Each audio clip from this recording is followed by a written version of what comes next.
दोस्तों ये आ साडे वीर भाई इकबाल साडे मरहूम दोस्त मोहम्मद सैन के पुत्र।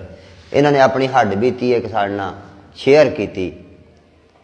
कहन लगे कि मैं मरबे गया तो एक गन्ना भाल लिया किसी राह जाते गरीब ने, तो मैं जज्बात से काबू ना पा सकिया, बस एवं जेन हिलिया तो मैं गन्ना फड़ के ना वो मार दिता। वो चला गया। वो गन्ना एक महीना मैनू नज़र आता रहा, उत्थे ही पिया सड़क पर। तो मैनू जदों नज़रे तो मैनू बड़ी परेशानी आवे, तो मैं जब तक वो घर जाके वो मिहनत नहीं की, वो वड्डियां दी मिहनत नहीं की, मैनू सुकून नहीं होया। लेकिन मैं अज तक भी कई सालों की गल आ, गन्ना जो देखदा ना मरबे जाना मैं कमाद ही बीजदा, मैं जो गन्ना देखदा मैनू वो गल याद आउंदी है। मैनू बहुत पछतावा तो मैनू वो गलती महसूस होंदी कि अल्लाह पाक मैनू माफ़ करे, मेरे को यार ज्यादती हुई। दोस्तों सबर करया करो, खाण पीण वाली शै उदा भी डिग भाजी जाती है, चलो किसी के मूँह च पै जाए तो कोई गल नहीं। अल्लाह आपको आसानियां अता फरमाए।